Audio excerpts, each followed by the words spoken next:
네, 이번 주 첫 거래일 아무래도 대형주가 조금 더 강세의 힘을 보여주고 있는데 전반적으로 이제 8월 중후반에 어떻게 잘 보내야 될지 이화진 메리츠증권 광화문 프리미어 센터 차장 모셨거든요. 함께 알아보도록 하겠습니다.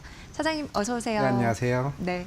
다행히 쉬다 열렸는데 그래도 7,100선 위에서 움직이고 있고 네. 코스닥 대비해서 오늘 코스피가 조금 더 강하네요.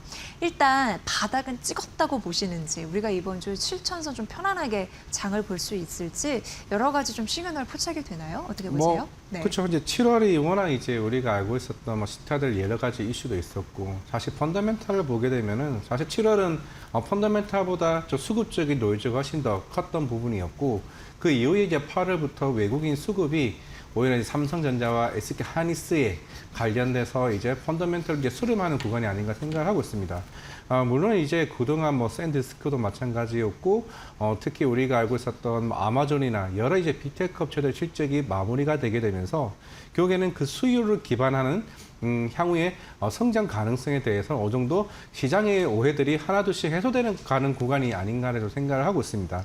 어제 시장에서도 여러 이제 매크로 관련된 이슈가 있긴 했지만은 그럼에도 불구하고 이제 메모리 쪽에 대한 관련주들이 동방 상승하는 흐름을 좀 보였다라는 거는 적어도 7, 8월에 나왔던 그런 가격 상승에 대한 둔화 부분이나 아니면 LTA 가격 이제 향후의 구성력에 대한 부분들이 하나둘씩 시장에서는 펀더멘털로 하나둘씩 이제 시장에서 반영하는 모습들이 최근에 주가에 대한 강한 상승 흐름이 좀 보여주지 않았을까 싶고, 그리고 지금 외국인들 입장에서는 사실 삼성전자 그 비중 자체가 40% 초반밖에 되지는 않습니다. 이거는 역사상으로 봤을 때도 그 외국인 비중 자체가 그 최저점에 있는 상황이 있다 해도 무방하다로 좀 보여지고 있을 때, 그러면 지금 3분기, 한 분기나 이제 8월 말로 예상을 하고는 있지만은 주주 환원 정책이 결국 시장에서 예상했던 것보다 강하게 나오게 되었을 시 외국인들은 이 지분을 계속 늘려야 되는 상황이 올 수밖에 좀 없다라고 감안을 했을 때 삼성전자는 이번 올해가 그 3개년 주주 환원 정책이 마무리가 되는 시점이기 때문에 적어도 3년 정도의 주주 환원 정책의 발표를 한다라고 감안을 해봤을 때 발표하기 이전까지는 저는 삼성전자와 하이닉스가 지속적으로 지분을 매입할 가능성이 굉장히 크고 저점에 대한 부분은 사실 우리가 7월 달 나왔던 이슈들이 결국에는 수출이 깨졌거나 아니면은 이익에 대한 부분들이 2분기나 3분기에 대한 올해 실적 성장이 하향하거나 이런 이슈가 전 없었기 때문에 충분히 저점만 더했다고 생각을 하고 있습니다. 네. 미국 반도체주도 강했고요. 네. 그리고 엔트로피 성장에 따른 기대감 이런 부분도 사실 반도체 매수에 좀 힘이 되어주고 있습니다. 이런 두 가지 요소는 다 긍정적으로 반영이 될 텐데 삼성전자 대비 SK하이닉스 오늘 상승폭이 조금 더 큽니다. 아마 좀 임단협, 협상 이런 부분도 단판 이제 막판으로 가고 있다라는 소식도 있는 상황이고 조금 더 추가적인 상승폭을 키울 수 있을지 궁금한데 삼전대 SK하이닉스 이렇게 본다면 어떻게 우리가 봐야 될지 엔트로피 성장 이슈도 함께 좀 거론해 주시면 감사할 것 같습니다. 이게 시장에서 사실 우리가 메타뿐만 아니라 오라클도 마찬가지였고 과연 엔트로픽이나 오픈AI가 실적을 만들어낼 수 있을까에 대한 고민들이 거의 한 5월, 6월부터 계속 꾸준히 제기가 됐습니다. 오픈AI도 이제 IPO가 연기가 됐고 실제로 대출을 받으려고 해도 최근에 이슈가 나왔던 게 엔비디아의 오픈AI 관련한 순환 금융 이슈죠. 왜냐하면 오픈AI는 이제 상장사가 아니기 때문에 실제로 이제 자금을 조달하기가 쉽지 않은 상황이었는데 엔비디아가 자금을 대줬습니다. 그러면서 시장에서 나온 게 야, 나중에 오픈AI가 돈을 못 보면은 너네 이거 나중에 언제 어떻게 해소할래? 이런 이제 캐션 마크가 나오기 시작을 했고, 그러면 적어도 엔트로픽이라도 수익이 나는 가정을 좀 보여준다라고 이제 생각을 하고 있는데, 그게 지금 이제 시장이 확실히 돈을 벌기 시작을 하는구나. 내년에 이제 엔트로픽이 거의 한 2천억 달러 정도 수준의 가이던스를 제시를 했습니다. 그럼 적어도 250조 정도 수준의 돈을 이제 벌 수 있다는 점을 감안을 해봤을 때, 그러면서 이제 IPO를 빠르게 이제 땡기기 시작을 했죠. 아마 9월이 될 수도 있고 10월이 될 수도 있지 않을까라고 생각을 해본다면 오히려 이런 회사들이 더 빨리 성장을 한다? 그러면 메모리드 입장에서는 가격이 점점 좀 올라갈 수밖에 없는 거고 여러 지금 빅테크 업체들이 정말 빠르게 이제 캐피탈 투자를 더 늘려야 되는 상황이 올 수밖에 없다는 측면이 좀 아닐까라고 좀 생각을 하고 있고, 물론 지금 오픈 AI도 워낙 이제 머스크와 소송 중에도 있는 좀 상황이고, 뭐 비영 단체와 관련된 여러 지금 샘 알트만에 대한 그 결과가 나와야죠. 샘 알트만도 지분이 아예 없는 좀 상황이다 보니까 이것도 이 사회와 여러 가지 조금 가정들이 좀 있다 보니까 시간이 좀 지연되는 거라서, 그러면 엔트로피뿐만 아니라 오픈 AI마저 이제 IPO가 나오게 된다라고 하게 되면은 저는 오히려 삼성전자와 하이닉스에 대한 성장에 대한 연속성이 오히려 더 연장될 수 있는 부분이 아닌가 생각하고 있습니다. 네.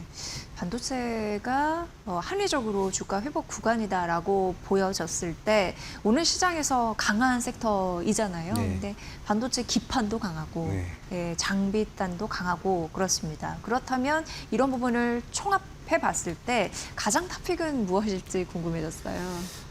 네. 뭐 반도체는 계속 꾸준히 가겠지만은 지금 오히려 최근에 소부장의 움직임이 나오고 있고, 그러면 그 중에서도 저는 기판, 특히 삼성전기 같은 경우가 최근에 꾸준한 상승 흐름을 보여주고 있습니다. 워낙 어떻게 보면 상반기에 가장 핫했던 종목이기도 하겠지만은 그 이유가 결국에는 MSCC 가격이 폭발적으로 오르기 시작을 했고, 최근에 5월 달에 가격 10% 상승을 고객사들에게 통보를 했고, 이번 8월에도 30% 가격 인상을 했는데, 이 부분은 대부분 중국 이제 법인 쪽에 있는 고객사들에게 통보를 했습니다. 그러면 가격 상승에 이제 있는 상황에 놓여지고 있고, 이번에 이비전도 마찬가지고, 뭐 최근에 레오폴드도 다이어 유덴과 같은 일본 회사에 지분 투자를 한다라는 거는 오히려 메모리보다 이런 이제 그 ABF 기판이나 MSCC 더 가격 상승이 아직 한참 남았을 수 있는 상황.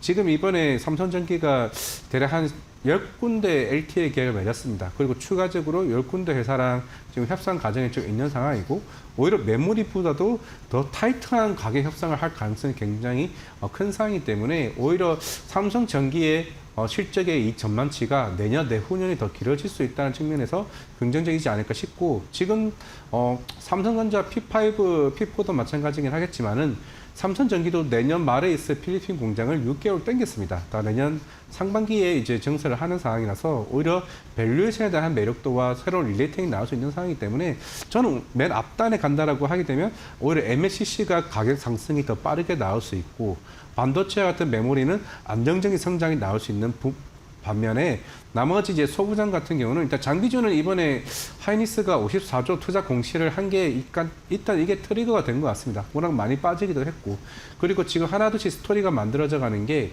하이닉스와 샌디스크가 최근에 HBF 관련된 표준 기획을 완성을 했습니다. 그렇다라는 거는 지금 샘플 테스트가 만들어지고 내년 상반기에 양산 시점에 있다라고 하게 되면 소부장 입장에서는 디램과 낸드 쪽으로 해야 되는데 여기다가 HBF까지 같이 덩달아 생기는 부분이기 때문에 오히려 저는 고객사 다변화를 만들 수 있는 뭐 한미반도체나 특히 테스 같은 경우가 이번에 수주 잔고가 어마어마하게 계속 쌓여져 있는 상황이기 때문에 이런 순서대로 종목별로 한번 타겟을 잡아보는 것도 나쁘지 않다고 생각하고 있습니다. 네.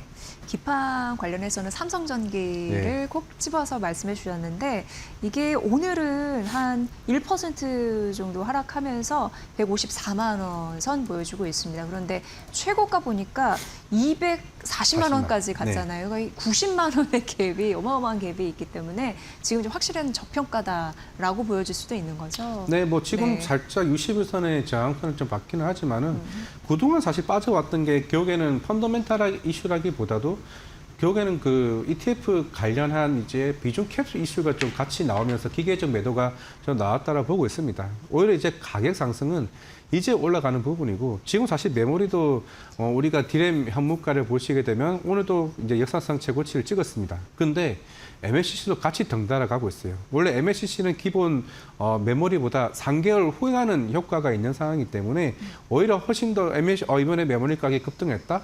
심지어 서버용 그 디램은 공개가 안 됩니다. 대신에 여러 기업체들의 서버용 그 디램 모듈 회사에 대한 데이터를 보게 되면 그것도 지금 최고치를 찍고 있는 상황이기 때문에 메모리든 그리고 MSCC든 간에 결국에는 계속 가격 상승 효과를 계속 누리고 있는 상황이기 때문에 우리가 생각했던 이익에 대한 전망치는 지속적으로 계속 올라가는 부분이다라고 생각을 하고 있습니다. 네. 그리고 AI 시대에 이제 살아남기 위해서 차장님이 말씀해 주신 대로 기업들이 뭐 회사채 물량을 많이 또 늘리고 있잖아요. 근데 자금 조달인데 이게 다 어떻게 보면 빚입니다. 그렇기 때문에 금리를 굉장히 눈여겨볼 수밖에 없는 상황인데 이번 주 또 FOMC 관련된 이슈가 있습니다. 그런데 문제가 되는 게 이 채권 시장 굉장히 불안해하거든요. 주식 시장은 뭐 7,000선 회복해서 뭐 S&P 500은 지속적으로 뭐 신고가 얘기 나와도 채권 시장 굉장히 불안해하는데 지금 그 국채금리 있잖아요. 제가 보니까 이제 30년물 국채금리가 굉장히 놀랍게 5.3%를 넘어섰더라고요. 근데 이게 2007년 이후에 처음으로 5.3%를 넘어선 거거든요. 네, 맞아요. 그런 의미에서 굉장히 우리가 불안해할 수 있는 요인이 사실 여기에 있다라고 보여지는데 어떤 게 관전 포인트라고 보십니까? 이번에 이제 FOMC에서 공개적으로 지금 세 분의 이제 연준 총재가 이제 바로 금리 인상을 해야 된다는 의견이 이제 나왔던 이제 부분이었고, 뭐 오늘 이제 FOMC의 의사록이 나오게 됐을 때 결국에는 지금 과연 추가적인 반대 의사와 뭐 기존에 이제 케빈 워싱 같은 경우는 이제 물가에 대한 상승분은 결국 AI 성장이 이제 기반으로 뒤따라져 있는 부분이기 때문에 그게 우리가 우려할 수 있는 상황까지는 아니다. 그리고 조금 더 데이터를 지켜보자는 관점이 있었다라면 세 분의 이제 연준 총재 같은 경우는 뭐 월드컵 특수도 없지 않아 좀 있었겠지만은 최근에 이제 트럼프 이제 관세 효과와 리쇼어링 이슈로 인해서 인건비 상승이 계속 지속적으로 올라갈 수밖에 없는 상황이다. 그렇기 때문에 선제적으로 금리를 인상을 하자. 뭐 이런 주의가 좀 있는 상황이긴 하지만은 최근에 이제 CPI나 PPI나 아니면 지난번에 있었던 이제 그 PC 데이터를 보더라도 고용 지표도 마찬가지겠죠. 그러니까 시장은 아직까지는 우리가 우려할 수 있을 만한 상황이 되었을까?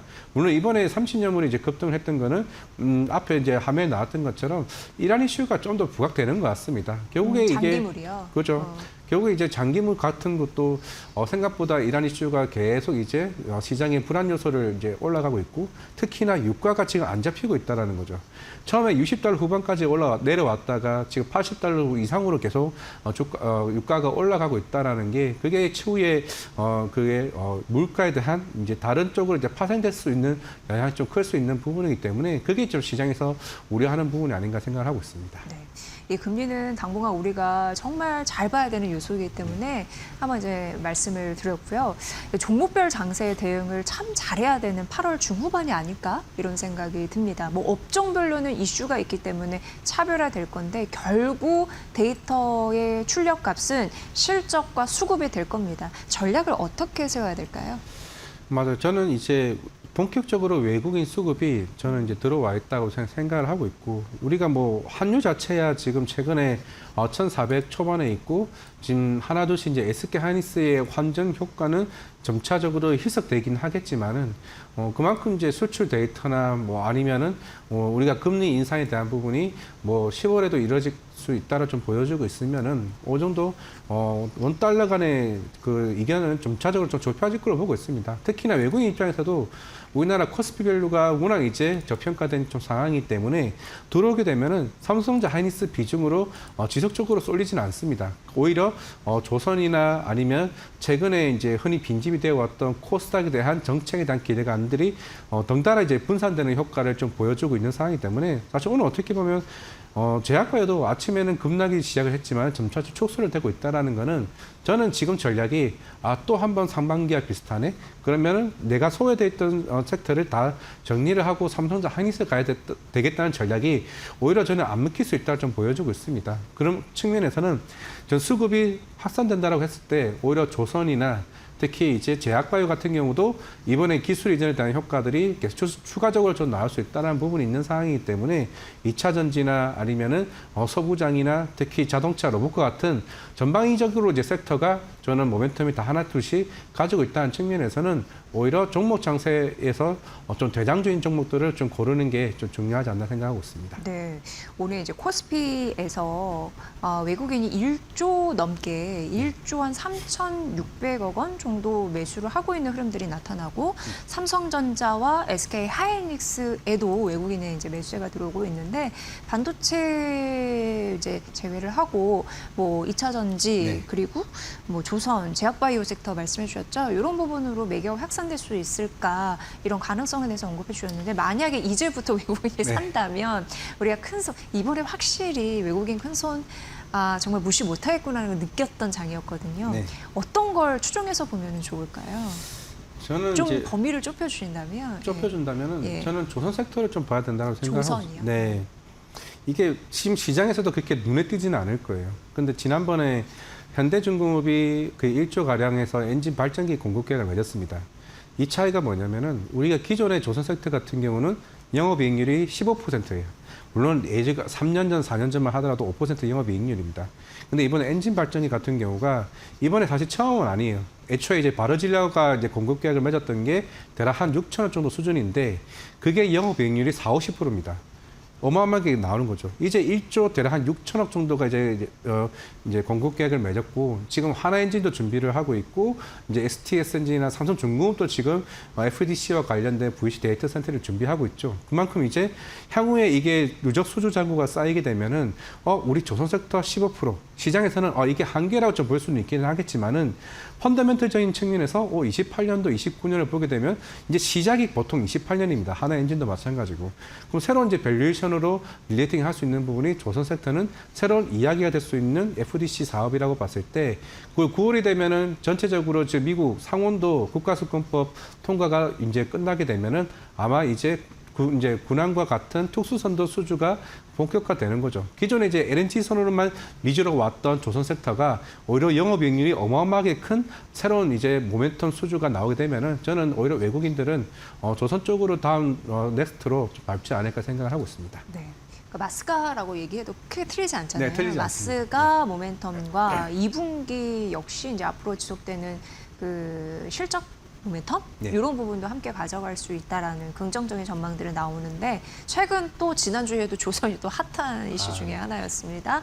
그런 부분을 외국인이 향후 조선주 매수할 가능성이 있다라고 봐주셨습니다. 참고해 보시면 될 것 같고요. 8월 전략 이제 마지막으로 가시기 전에 네. 팁 하나 주고 가십시오. 네. 어떤 게 8월은 있을까요? 네, 물론 우리가 8월 초까지는 그 코스닥의 압도적인 장세였습니다. 저는 이제 8월 이후에도 오히려 주주환원 정책이 삼성전자 하이닉스가 마무리가 되게 되면 그 다음에 다시 또 코스닥으로 옮겨갈 가능성이 굉장히 크다라고 보여지고 있고 결국에 9월에 있을 승강제와 관련된 정책들이나 이런 현상에서 딱 코스닥 상위주들에 대한 수급적인 요인들이 좀 굉장히 좀 크다라고 보여지고 있을 때 시장은 코스피 아까 이제 얘기를 했지만 코스닥도 이미 저는 충분히 좀 바닥을 하긴 했다고 좀 생각을 하고 있습니다.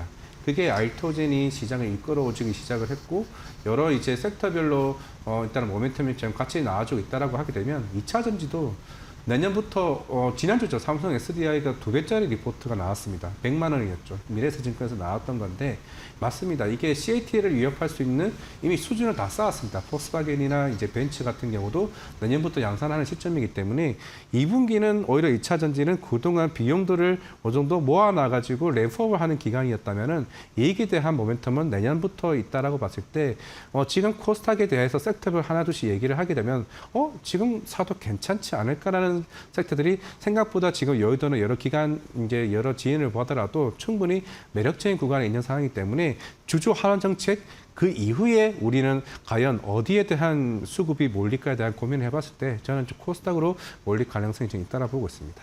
네.